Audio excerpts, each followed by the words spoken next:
Continuamos con nuestra carta a los filipenses. Y estoy muy agradecida con Dios porque me están permitiendo cada uno de ustedes llegar hasta sus hogares a través de este video. Seguimos, continuamos, vamos a caminar un poco más en cuanto a la carta de los filipenses. Y es interesante porque a uno las situaciones le cambian, los días son diferentes, los acontecimientos mundiales se están moviendo y aquí continuamos estudiando la carta o epístola a los filipenses. Pablo no se imaginaba, creo que no imaginó toda la bendición que sería para cada uno de nosotros hoy día con todo lo que nos está ocurriendo esta carta a los filipenses. ¿Por qué no oramos? Damos gracias a Dios porque Dios nos permite estar aquí juntos compartiendo su palabra, aprendiendo de ella y siendo edificados, enseñados, muchas otras cosas que la palabra dice que a través de ella nos van a suceder a nosotros. Sigamos entonces adquiriendo sabiduría para que el Señor nos guíe por este camino de su sabiduría, por cierto, no es cualquier sabiduría, sino su sabiduría para caminar por esta vida. Demos gracias a Dios y dispongamos nuestro corazón para poder aprender. Padre, gracias te damos por este día, por tu misericordia, por tu favor y el cuidado que has tenido hasta hoy en la vida de nosotros. Señor, hay gente que ha muerto ayer, que estará muriendo este día, estará al finalizar también el día, estará muriendo. Señor, queremos suplicarte que seas tú obrando en nosotros y te damos las gracias porque aún podemos experimentar y aprender de tu palabra de una manera preciosa, porque lo hacemos de alguna manera en libertad. No sé si esto estará llegando a otros lugares donde no es con libertad que se predica tu palabra, pero si está llegando a algún lado a través de este video, que tú también obres en el corazón de cada uno. Danos un corazón dispuesto, sencillo, humilde para recibir tu palabra y ponerla por obra. Señor, por todos aquellos que están enfermos, que han perdido un familiar, que están atravesando por situaciones difíciles, hoy encomendamos tus vidas a ti. Esas vidas, Señor, que pueden ser tus hijos o no tus hijos, pero de cualquier manera que tú te glorifiques en cada vida. En el nombre de Jesús. Amén. Y Pablo, vamos a recordar, escribió esta epístola o carta como una guía para la vida diaria. Eso es lo que realmente él estaba haciendo. Como ya nos habremos dado cuenta, el punto central, ya vamos en el capítulo 2 y vamos a ver que la secuencia es Jesucristo. Él es el tema central de todo esto. Porque todo lo que Pablo nos está enseñando o nos está dirigiendo a hacer es porque lo aprendió de Jesucristo. En esta epístola hay una gran abundancia de gozo, alegría, como yo decidí llamar toda esta epístola. ¿Cómo la decidí llamar? Amor y gozo en tiempos difíciles. Así es que esta carta o epístola hay expresiones de alabanza, de confianza, de regocijo, a pesar del hecho de que Pablo estaba preso y tenía un arresto domiciliario y a pesar de también que tenía un aguijón en la carne. Qué tremendo, porque ese aguijón, como dijimos anteriormente, no ha de haber sido difícil. Y escrita en Roma durante su primer encarcelamiento. Entonces, vamos a ir desarrollando todo esto. Creo que a estas alturas del estudio, tanto todos ustedes como yo concordamos en que en la carne y físicamente no era fácil para Pablo. Sinceramente no lo era, y creo que para muchos de nosotros tampoco lo es en algunas situaciones que vivimos, ¿verdad? Cuánto vienen situaciones difíciles, cuánto sale a flote de nuestras debilidades y deficiencias en momentos de dificultad, como quizás muchos de nosotros estamos atravesando. Si has leído esta carta total a los filipenses, puede que recuerdes los días emocionantes y cargados de peligro en los que Pablo y Silas fueron juntos a Filipos. Lo cierto es que si no la has leído, te animo a que la leas. Te animo a que leas esta vida de Pablo. Lo cierto es que en medio de esto conocieron a un grupo de mujeres, entre las cuales estaba Lidia, que estaban celebrando una reunión de oración junto al río. Como Pablo me gusta, Dios lo iba dirigiendo por ciertos lugares. Les predicaron el evangelio. Lidia, que era una de ellas, una vendedora de púrpura, con lo que teñían telas. Y ella era precisamente una mujer que teñía las vestiduras de gente de mucha influencia, podríamos decir de gente rica y de gente de posiciones muy especiales en aquella época. Ella les invitó a su casa y su nombre ha sido conocido a lo largo de los siglos, debido a su amabilidad y hospitalidad que ofreció al apóstol. Y fue precisamente en esta casa donde comenzó la iglesia de Filipos. Para que tengas un dato mucho mejor de todo esto, ¿por qué Pablo está escribiendo a los filipenses? La predicación por toda la ciudad despertó un gran interés y causó cierta reacción. Finalmente vamos a ver, y si me acompañas al libro de los Hechos, vamos a ver qué es lo que pasó, porque finalmente, porque Pablo y Silas predicaban, esto tuvo como reacción que resentimiento de los gobernantes y los metieron en la cárcel. En Hechos capítulo 16, si me acompañas, desde el 25 hasta el 30, nos dice la palabra de Dios para que tengamos un poquito de contexto de lo que había sucedido cuando llegaron a Filipos, ¿verdad? Entonces, Hechos 16, capítulo 16, versículo 25 al 30. Y dice la palabra de Dios, tú puedes leer desde el 11 porque ahí vas a ver el encarcelamiento. Dice, el cual recibido este mandato, voy a leer desde el 24, los metió en el calabozo de más adentro y se les aseguró los pies en el cepo. O sea, estaban ellos con grilletes, si podemos llamarlo de esa manera. Pero a medianoche, orando, Pablo y Silas cantaban himnos a Dios y los presos los oían. Bueno, estaban presos y creo que podrían haber estado afligidos, pero estaban cantando. Entonces en el 26, entonces sobrevino de repente un gran terremoto. Y el de tal manera que los cimientos de la cárcel se sacudían y al instante se abrieron todas las puertas y las cadenas de todos se soltaron. Ha de haber sido un momento, bueno, para algunos emocionante, para otros un poco se asustaron, ¿verdad? Vamos a ver.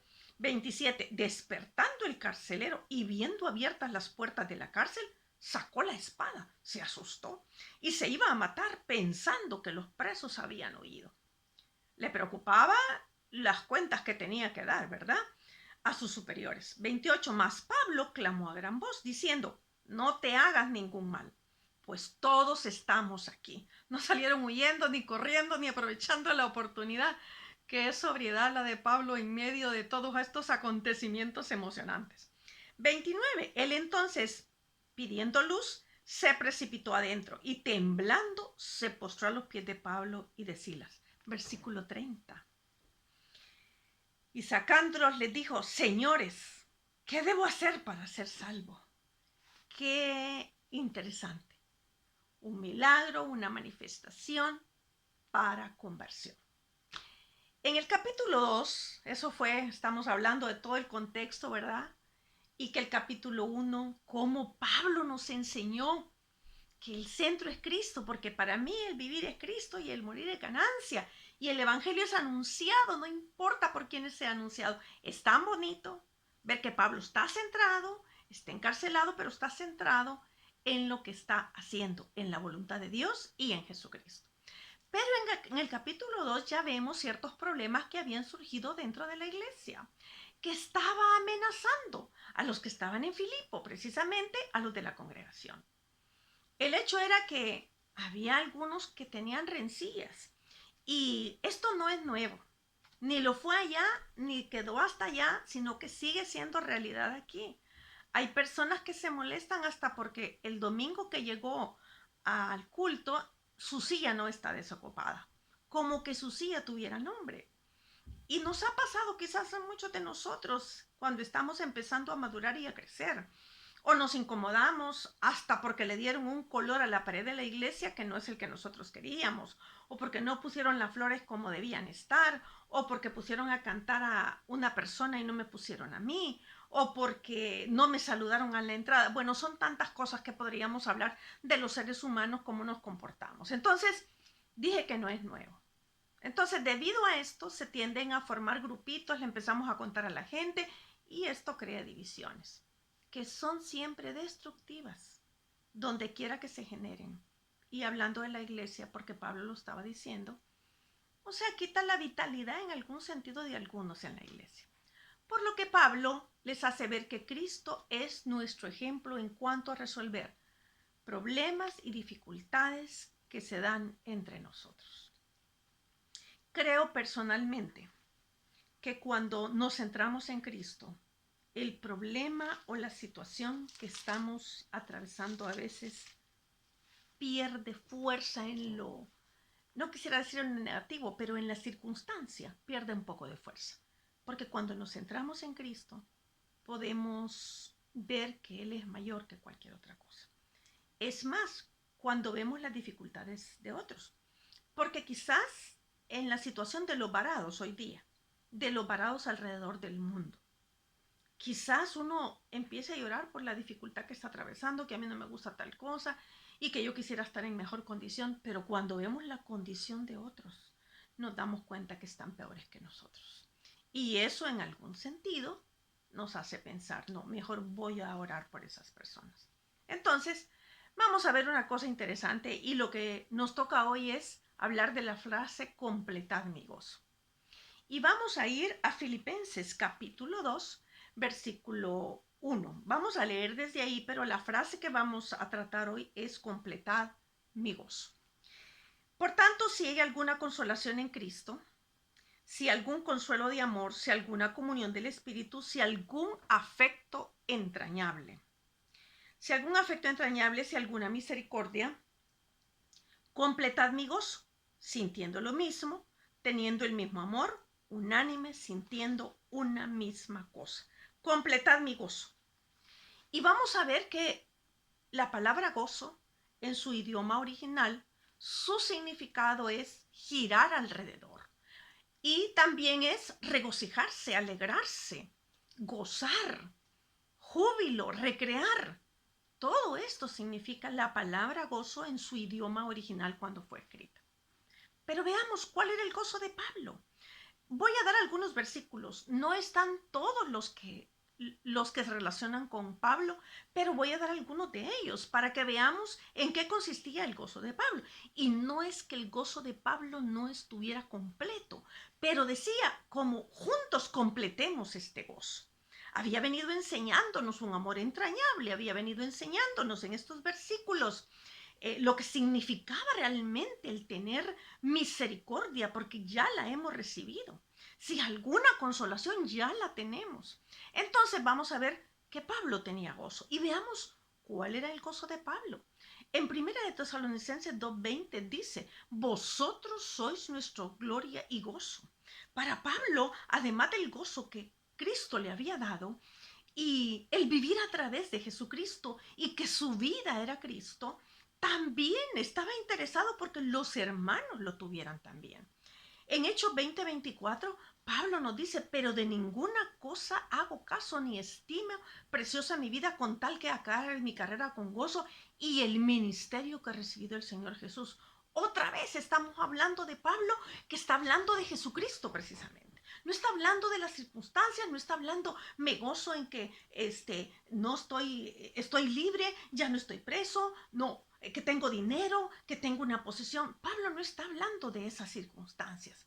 Pero vamos a ver que habla de algunas que las ha centrado precisamente en Jesucristo. En Romanos 12:2 dice la palabra de Dios y Pablo lo dice, gozosos en la esperanza, sufridos en la tribulación. No completo el versículo, pero dicen esas dos partes, gozosos en la esperanza de que un día Cristo vendrá, en la esperanza de que sus promesas sean cumplidas, en la esperanza que Él escucha mis oraciones, cuántas cosas más.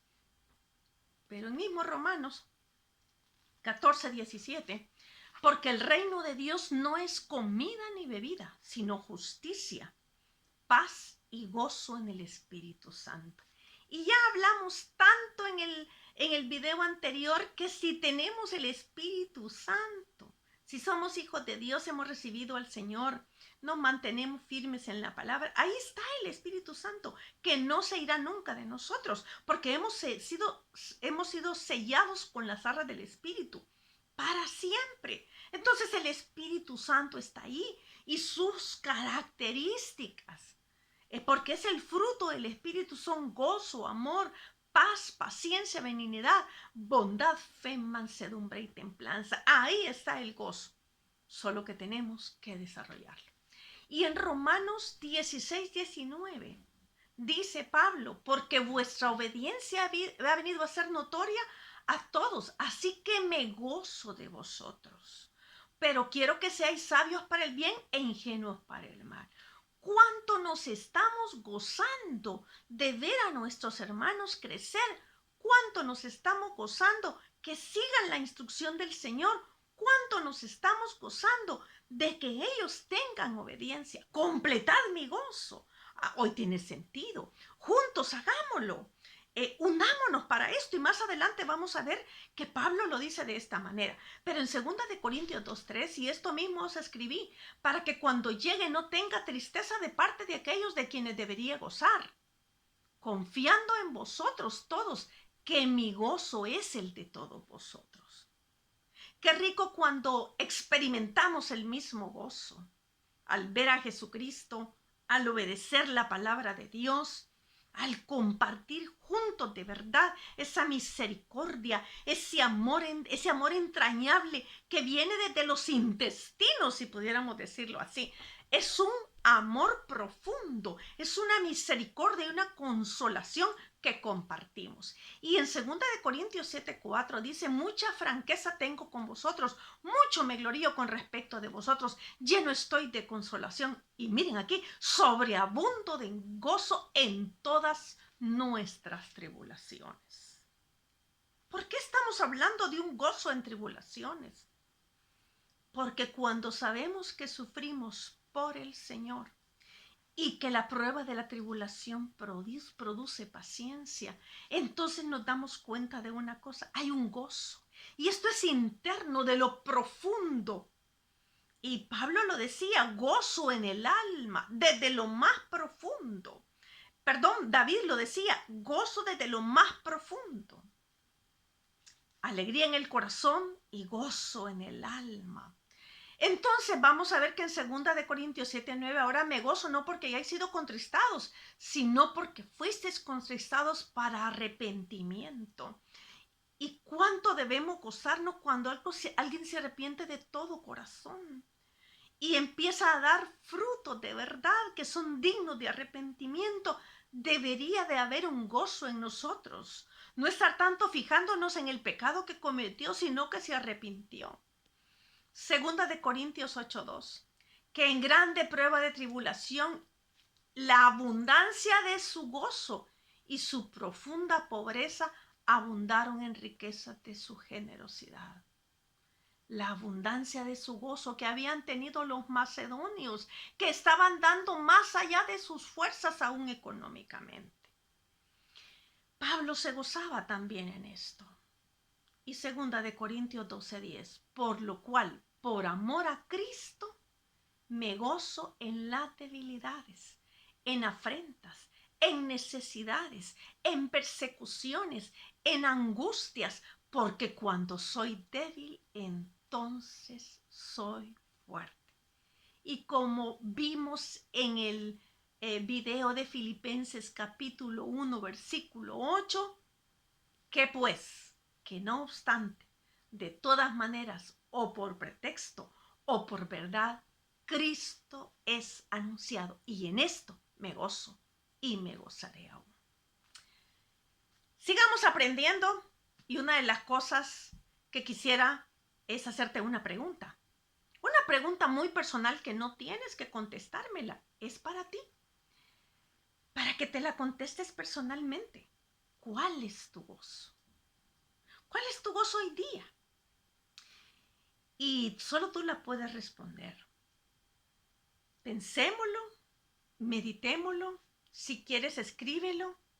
Y ahora vamos a ver una cosa muy preciosa. Además de ver el gozo de Pablo, que venía de su relación con Dios, el saber que sus hermanos seguían al Señor, el hecho de pasar por el sufrimiento para honrar a Dios, era el gozo de Pablo.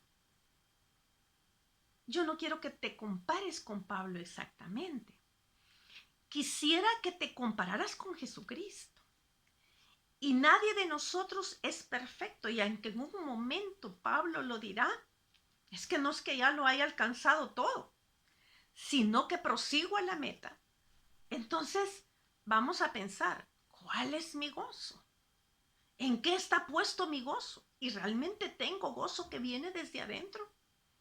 Porque no estoy hablando de saltar de la alegría cada mañana y decir el sol está resplandeciente, porque hay días que llueve y físicamente a veces entre las situaciones que nos pasan también hay días de lluvia, hay días de nieve, si pudiéramos decirlo de esta manera, hay días de sequía, pero hay gozo en nosotros. Entonces, ¿cuál debería de ser el gozo del Hijo de Dios?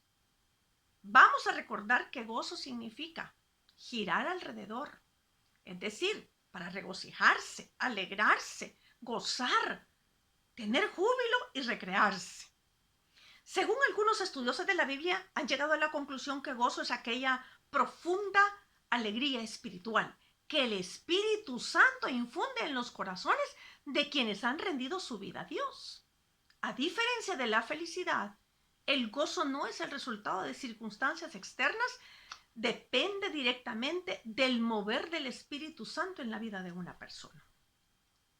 Otros opinan que la alegría es lo mismo que el gozo, pero en la palabra de Dios varias veces se hace una diferencia entre la alegría y el gozo. Esto me lleva a entender que debe ser algo profundo como lo que Pablo experimentó o había llegado a ser parte de su vida, lo vivía. Acompáñeme, por favor, para que tengamos toda una gama de lo que el gozo significa. Acompáñeme a la palabra de Dios y dejemos que ella nos enseñe acerca del gozo primero. ¿Cómo estaba asociado el gozo en el Antiguo Testamento? Pablo conocía todo esto, por supuesto, pero vamos a verlo nosotros también. Primera de Crónicas 29-22, veamos lo que dice la palabra de Dios. Y comieron y bebieron delante de Jehová aquel día con gran gozo. ¿Qué había pasado? Estaban invistiendo a Salomón como rey. Aquel día con gran gozo y dieron por segunda vez la investidura del reino a Salomón, hijo de David, y ante Jehová le ungieron por príncipe y a Sadoc por sacerdote. Es un gozo que habla de las circunstancias, pero de lo que Dios establece. Y no voy a entrar en mucho detalle porque alargaríamos mucho este video y mi interés es que también aprendamos y lo hagamos despacio. Segunda de Crónicas 23:18. Luego ordenó Joiada a los oficiales en la casa de Jehová, bajo la mano de los sacerdotes y levitas, según David los había distribuido en la casa de Jehová, para ofrecer a Jehová los holocaustos, como está escrito en la ley de Moisés, con gozo y con cánticos conforme a la disposición de David. Otra vez tiene que ver con Jehová. Segundo de Crónicas 30:21. Así los hijos de Israel que estaban en Jerusalén celebraron la fiesta solemne de los panes sin levadura por 7 días con gran gozo. Otra vez está asociado a Jehová y glorificaban en Jehová todos los días los levitas y los sacerdotes. Usted puede continuar leyendo. Segundo de Crónicas 20:27. Y todo Judá y los de Jerusalén y Josafat a la cabeza de ellos volvieron para regresar a Jerusalén gozosos, porque Jehová les había dado gozo librándolos de sus enemigos. Otra vez, Dios es el que está ahí. Se trata de Dios, es para Dios, viene de Dios, todo es relacionado con Dios. Voy a leerle el último versículo. Nehemías 8:10.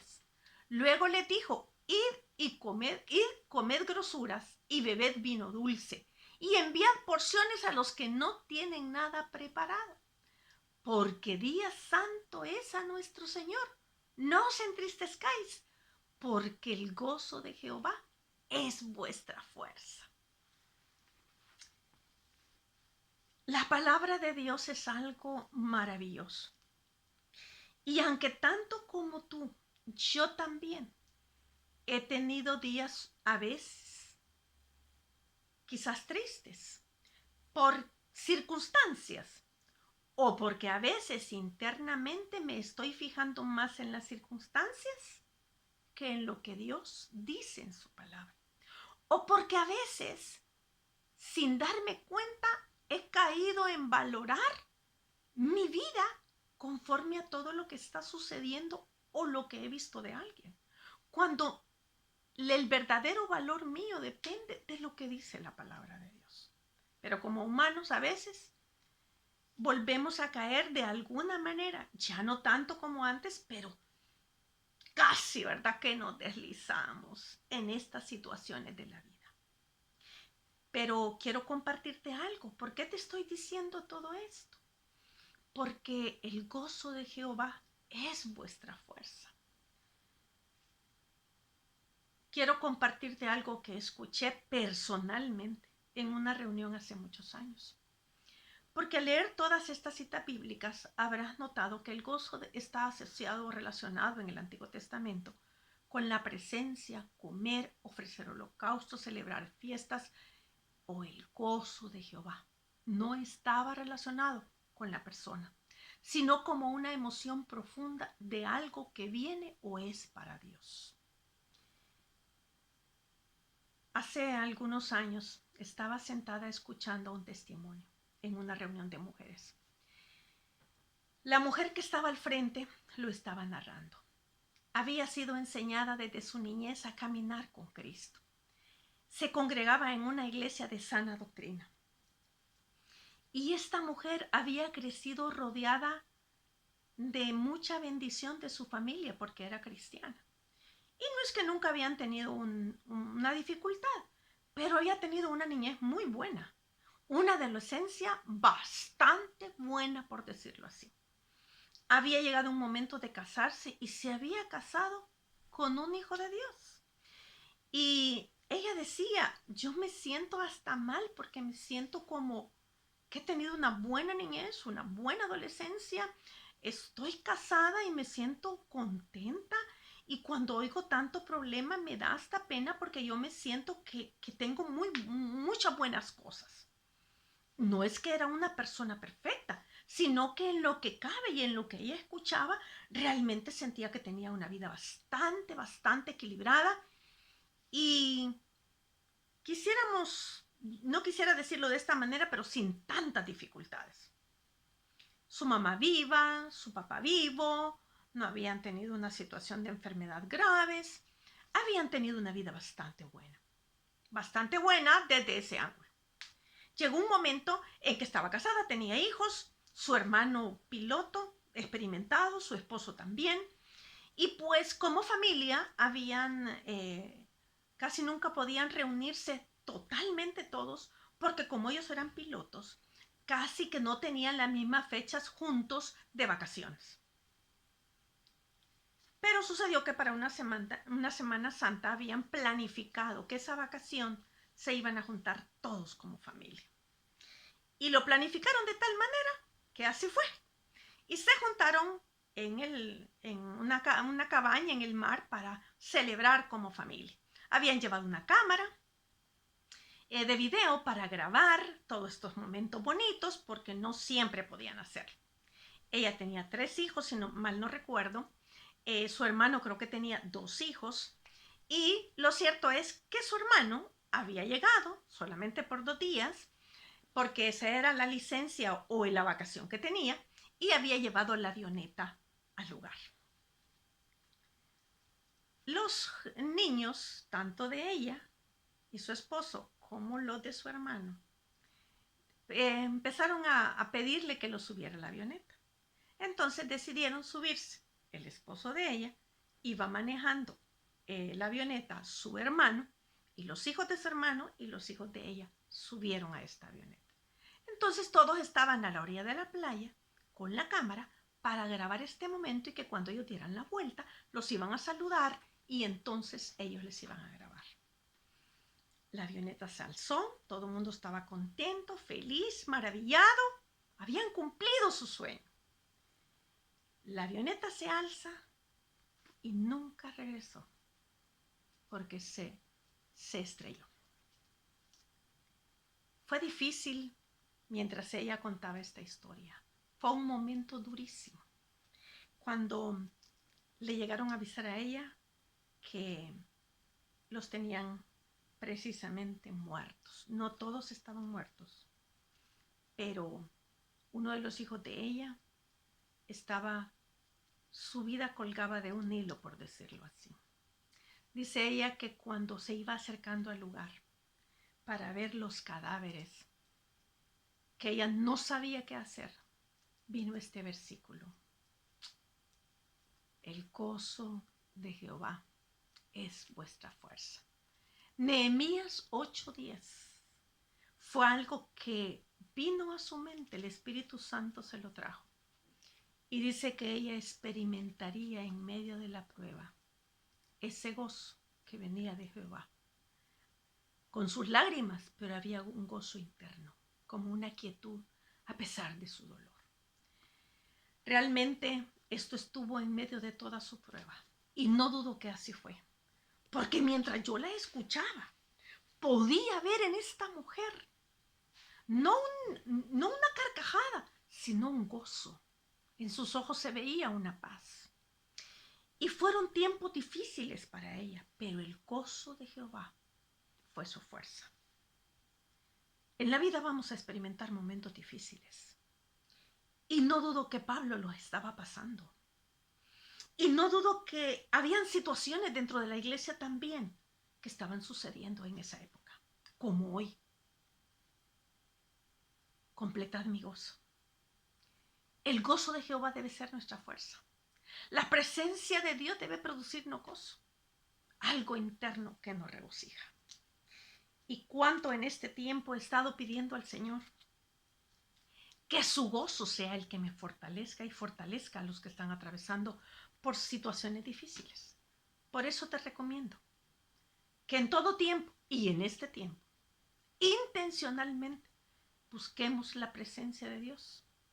Esto nos producirá gozo, y que el gozo de Jehová sea nuestra fuerza. Los filipenses no podían completar por sí solos el gozo de Pablo, si ellos no tenían el gozo del Señor. Pablo lo tenía y estaba esperando que ellos lo tuvieran y que fuera un gozo completo. Es importante que personalmente tengamos el gozo del Señor para ayudar o enseñar a otros a tener este gozo. Quiero que te asegures que el gozo del Señor está en tu vida. Y si por alguna razón lo has perdido, hoy no te voy a decir cómo volverlo a encontrar. No, lo perdiste en algún lado, hay que ir allá. Lo voy a decir en el siguiente video. Porque necesitamos saber también a qué está asociado el gozo en el Nuevo Testamento. Jesús, ¿a qué tenía asociado su gozo? Porque este va a ser nuestro primer referente. Nuestro segundo referente podría ser Pablo, pero quiero decirte que hay personas que también son referentes para nosotros. Conozco un matrimonio que en muchos años que tengo de conocerlos, aún a pesar de sus dificultades, son un referente para mí del gozo. Completemos el gozo con ellos. Completemos el gozo con Pablo. Porque sinceramente, quien completa primero nuestro gozo es el Señor Jesús. Ten la seguridad de que Jesús habite en tu corazón. Asegúrate de que Él está dentro de tu vida y ha sido sellado con el Espíritu Santo. Pero también asegúrate de que cada día vayas a la palabra de Dios. No vas a saltar de alegría, pero el Espíritu Santo irá desarrollando, bueno, ya lo tienes, y tú irás desarrollando ese gozo que el Espíritu Santo está dentro de ti. Por favor, te animo a buscar ese gozo. Que Dios te bendiga. Déjame orar este día, porque de verdad estemos seguros que el gozo del Señor sea nuestra fuerza. Padre, gracias por este día y por permitirnos otra vez recordar en tu palabra que hay un gozo que debe estar en nosotros. Ese regocijo, esa alegría. Sí, eso de que puede de verdad sentir en el corazón, no solamente tenerlo, sino también incluso sentirlo internamente. Gracias por esta oportunidad que Pablo nos enseña y que como él podamos decir, completemos el gozo del Señor, ¿verdad? Hagámoslo juntos. Gracias, Señor, por esta oportunidad y que cada uno de los que escuchen o vean este video puedan también buscar tu gozo y dejarse que el Espíritu Santo salga a través de nosotros con ese gozo. Te damos las gracias en el nombre de Jesús. Amén. El mundo necesita gozo. Tus vecinos necesitan ver ese gozo. Tus amigos y compañeros de trabajo necesitan ver ese gozo en ti en este momento. Pero búscalo primero delante de la presencia de Dios. Que Dios te bendiga y nos vemos en el siguiente video para ver con qué está asociado el gozo y el de Jesús precisamente en el Nuevo Testamento. Nos vemos en el siguiente video.